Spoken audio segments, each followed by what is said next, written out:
Hey, we're clipping. This is Records in My Life on northerntransmissions.com.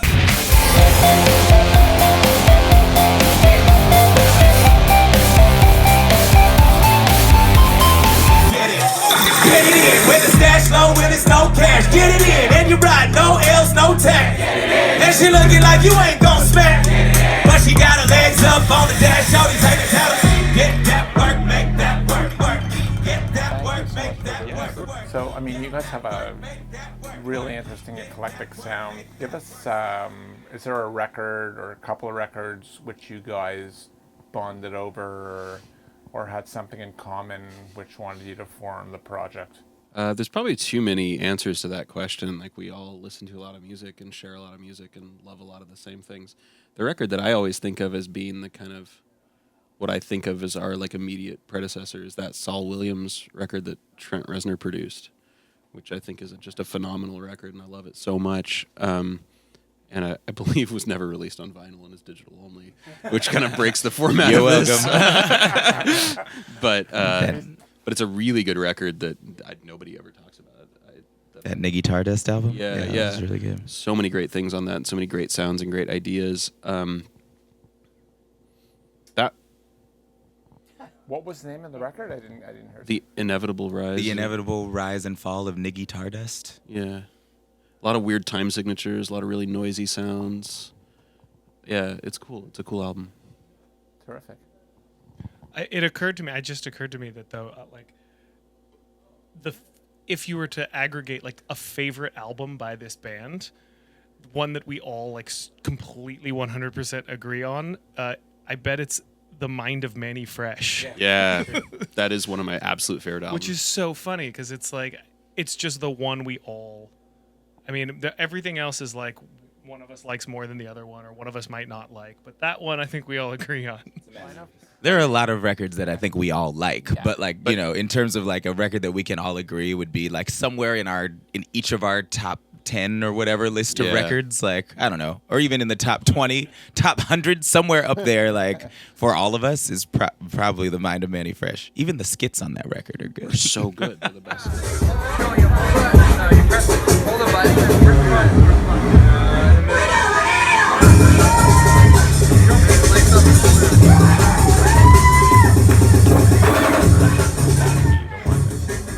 Said to you that screening back to you way back in the day when you were a child or in your early teens that said, I want to play music?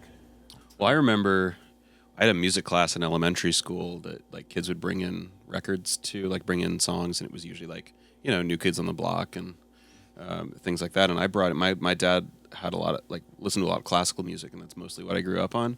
And I brought in this album by Dorsey called Bachbusters. That's like a pretty cheesy like 80s digital synth like versions of Bach. It's like a slightly less like sophisticated switched on Bach, basically, like digital synths played a lot faster.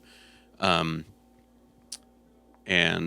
I brought that in, and the music teacher put it on, and he's like, now, you know, this entire album, this was made by one person. And that was the first time I like sort of was like, oh, you can like make a whole crazy record on synthesizers by yourself. You don't have to have a band. You don't have to be in an orchestra. You can make all these crazy sounds, not in real time, one person like layering things. And that was the first time that idea occurred to me. I'd been listening to rap music for a long time at this point, but I think the first time I heard Innercity Griots by Freestyle Fellowship, which I think you introduced me to, actually. I think Bill had found it before I did. It was different. It was the first sort of like, or it was the most, I guess, left of center rap music I had heard up to that point, and it was really jazz heavy. And my performance experience at that point was sort of limited to playing the saxophone.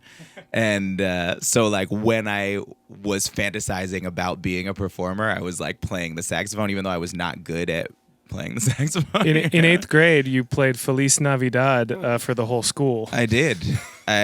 So that was me living out my dreams at the time. But I was like listening to a lot of jazz also, and then something about like hearing the different meters that those guys rapped in, and like just like how complicated and interesting for me. That was probably the first time I heard music that I was like, oh wait, there's something in here that I can be a part of, even if I don't know how to do that yet. I think the first music I ever made was like experimental, like free improv stuff, and also noise. And the record that I think, and it's not a record, it's a 3-inch CD that really somehow I can point to as being the thing that made me start actually doing it, is called Guitar by Annette Krebs on a label called Abruit Secret, which nobody will have ever heard of, or that's fine. I don't know if anyone can even find it anymore, or even can play a 3-inch CD on any system.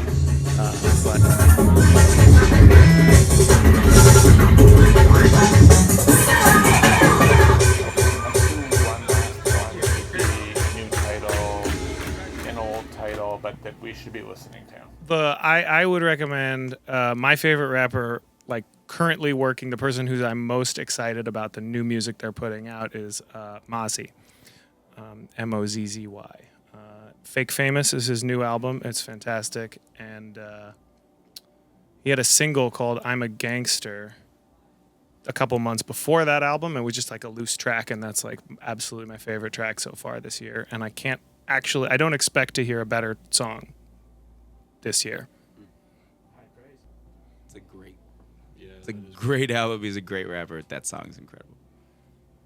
I guess the last thing I heard that completely like blew my mind and felt like something radically new and interesting is this guy Lorenzo Senni, who his newest release is on Warp. And it's entirely like beatless, super ecstatic, like trance music, basically. It's really, really dancey and really, really playful and really fun and energetic. And there's 0 drums in it, and it's like just on this perfect border between really cheesy and ultra weird. And I've never really heard anything like it, and it's really inspiring. I like that record a lot. Thank you so much for doing that. Thank you. Only fucking with dimes and shit. Only rocking designer shit. Sing it right through you. Sing it right through you. Sing it right through you. Sing it right through you. Sing it right through you. Sing it right through you. Did you like what you saw? Check out more episodes and subscribe.